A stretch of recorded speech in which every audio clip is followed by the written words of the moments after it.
Welcome back to Hannity. There are new developments regarding the violence on the streets of Cairo. At least 51 people were killed and 435 were injured during clashes outside the Republican Guard building earlier today. There are conflicting reports on how the violence began, with the Muslim Brotherhood supporters of ousted President Mohamed Morsi saying they came under attack by the Egyptian military. However, the military claims they were fired upon first.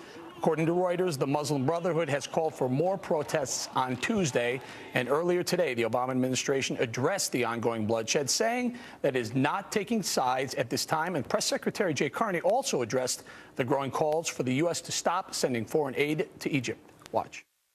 President Obama made clear our deep concern about the decision made by the Egyptian armed forces to remove President Morsi from power and to suspend the Constitution. It is also important to acknowledge that tens of millions of Egyptians had legitimate grievances with President Morsi's undemocratic form of governance, and they do not believe that this was a coup. Indeed, they were demanding a new government. I think it would not be in the best interest of the United States to immediately change our assistance programs to Egypt. Here with reaction to the crisis in Cairo and more, Kentucky Senator Rand Paul. Senator, thanks for joining us. Senator, let's start this out right away. Was this a coup in Cairo in Egypt?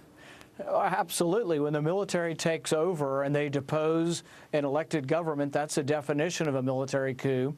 The interesting thing is, though, Mubarak a year or two ago was toppled also by a coup. We have a law in the books that says you don't give foreign aid to military coups where they topple an elected leader and give you a military junta. And yet we continue to do it, and we think somehow we're going to influence these people by continuing to throw money at them, and I think it's a real mistake. So Senator, why hasn't the Obama administration called it a coup? You know, I think they're confused on this. They, like so many supporters of foreign aid, think that that's how we buy friendship around the world, and that's how we influence people. But, you know, the interesting thing is there was a Gallup poll in Egypt last year, and 70% of Egyptians don't want our money. So they burn our flag. They don't want our money, and we say, oh, here, you must take it, and we want you to behave and act like Americans. But there isn't a whole lot of real democracy going on over there. Senator, maybe this has something to do with it. Section 508 of the Foreign Assistance Act stipulates that, quote, none of the funds appropriated or otherwise made available pursuant to this act will be obligated or expended to finance directly any assistance to a country whose duly elected, check, head of government is deposed by a military coup or decree, check also. Maybe they just don't want to be put into that box. Yeah, and the thing is you hear the president's response, and he says, oh, we have a democratically elected government acting undemocratically. Well, democracy is where people vote and the majority wins. We have something different in our country. We have a democratic republic where the majority gets to decide policy within the constraints of the Constitution. That's the real problem over there. There don't seem to be any constraints other than rule of the mob, and that's why you have chaos going on in Egypt, because I don't think they have the same sort of history of a constitution that we have in our country. Senator, would it be different if this happened in another country? Well, you know, the thing is you wonder in our country, if the military took over and let's say we deposed a Democrat president and we put a Republican in, that's essentially what's happening in Egypt. Would anybody not call that a military coup in the United States if that happened? I think if it happened in Germany, we'd call it a military coup. I think somehow they seem to think there's a different standard for the third world or the developing world, and I think that's a mistake. I think, you know, we shouldn't be sending money. We have a lot of problems in our country. We don't need to be sending money to people who are burning our flag and people who hate America. They don't hate us any less. They just look at us with derision when we do it. I think it is meeting the definition of military coup. Senator, a couple of months ago, Senator John McCain, he disagreed with where you are now. He seems to be agreeing with you now, but let's take a listen to what he said in January. One of the major stabilizing forces in Egypt today. If, God forbid, the current unrest worsens and Egypt tips deeper into civil conflict, the one force in that country that might be capable of pulling Egypt back from the abyss is the Egyptian military.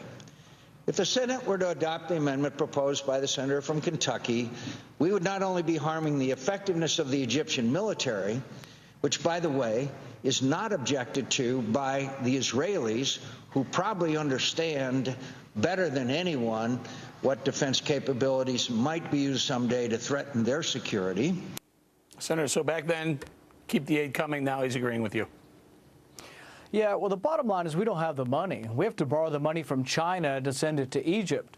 The other point is that what you're seeing over there is you're seeing this mass revolt of people who don't want to be dictated to by anyone who's not elected. And so the military finally got rid of Mubarak because they were unhappy with unconstitutional and military rule of Mubarak. Now they're unhappy with sort of the same Islamic kind of rule for the Muslim Brotherhood. But I think instituting another unelected government that's forced on by the military, American taxpayers shouldn't be forced to support that. Right. Senator, let's talk about leadership very quickly. I don't have a lot of time before we move on. The Secretary of State, John Kerry, was said to be yachting during this military coup going on. And then 2 days later, while the bloodshed was happening in Cairo, President Obama hit the links, hit the golf course. Your thoughts? Well, you know, I've asked Secretary Kerry directly about this, and I asked him, should foreign aid be dependent on behavior? And he said no. And if you're not going to make it dependent on behavior, what kind of leverage do you have with these countries? If they think we're a sap and we're going to continue to give them money no matter what they do, they're just going to laugh at us as they cash their check. And that's why I disagree with President Obama and Secretary Kerry that really, if you're going to give money at all, which is probably not a good idea, but if you're going to give it, it should be dependent on behavior at the very least. All right, Senator, quick question I want to get in here before we let you go. Obamacare, the delay to 2015 for the employer mandate. Your thoughts? I'm for a permanent delay, and a permanent delay would sit real well with the American people. I'm afraid this is going to cost us a fortune. Individually, I have no idea what my insurance is going to cost. I think it's going to be a real problem. I think we're going to lose jobs, and the people they intended to help, the people who are poor and struggling and don't have insurance, I think what they will have after this is they may not have a job. All right, Senator, one quick question before we let you go. Governor Perry from Texas announced that he will not seek re-election as governor, maybe looking towards 2016. Do you want to welcome him to the fold? Are you announcing your fold, your run? Well, I don't know about what I've decided yet, but if Governor Perry decides to run for president, I think there are 3 good reasons he could be president. You know, Texas is a big, successful state. He's a long-term governor. Oh, and I can't remember the third one, but...